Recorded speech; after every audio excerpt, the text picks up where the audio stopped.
ಸಭಾಪತಿ ಸ್ಥಾನದಿಂದ ಕೆಳಗಿಳಿಸಲು ಕಾಂಗ್ರೆಸ್ ತಂತ್ರ ಮಾಡಿದರೆ ನಾನೇ ರಾಜೀನಾಮೆ ಕೊಡುತ್ತೇನೆ. ಹೊರಟ್ಟಿ ಗುಡುಗು. ನನ್ನನ್ನು ಸಭಾಪತಿ ಸ್ಥಾನದಿಂದ ಕೆಳಗಿಳಿಸಲು ಅವಿಶ್ವಾಸ ನಿರ್ಣಯ ಮಂಡಿಸುವುದು, ನನಗೆ ನೋಟಿಸ್ ಕೊಡುವುದು ಮಾಡಿದರೆ ನಾನೇ ಸಭಾಪತಿ ಸ್ಥಾನಕ್ಕೆ ರಾಜೀನಾಮೆ ಕೊಟ್ಟು ಹೊರನಡೆಯುತ್ತೇನೆ ಹೀಗೆಂದು ಗುಡುಗಿದ್ದು ವಿಧಾನ ಪರಿಷತ್ ಸ್ಪೀಕರ್ ಬಸವರಾಜ ಹೊರಟ್ಟಿ. ಅವರು ಹೀಗೆ ಗುಡುಗುವುದರಲ್ಲಿ ಕಾರಣ ಹೊಂದಿದೆ. ಇದೇ ಮಾರ್ಚ್ 3ರಂದು ವಿಧಾನಮಂಡಲದ ಈ ವರ್ಷದ ಬೇಸಿಗೆ ಅಧಿವೇಶನ ಆರಂಭವಾಗಲಿದೆ.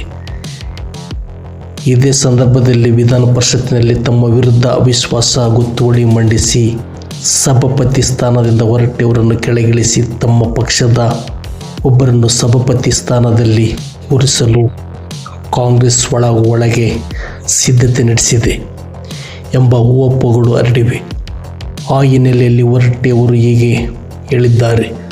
ನಾನು ಶಿಕ್ಷಕನಾಗಿದ್ದೆ, ಆನಂತರ ರಾಜಕೀಯಕ್ಕೆ ಬಂದು ಸಚಿವನಾದೆ. ಈಗ ಸಭಾಪತಿ ಸ್ಥಾನದಲ್ಲಿದ್ದೇನೆ.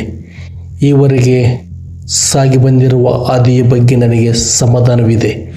ಯಾವುದೇ ಕ್ಷಣದಲ್ಲಿ ಸಭಾಪತಿ ಹುದ್ದೆ ತೊರೆಯುವಂತೆ ಪರಿಸ್ಥಿತಿ ಬಂದರೂ ನನಗೇನು ಬೇಸರವಿಲ್ಲ ಎಂದು ತಿಳಿಸಿದರು. ಪ್ರಗತಿ ಮೀಡಿಯಾ ಸಬ್ಸ್ಕ್ರೈಬ್ ಮಾಡಿ, ಶೇರ್ ಮಾಡಿ, ಲೈಕ್ ಮಾಡಿ. ನಮಸ್ಕಾರ.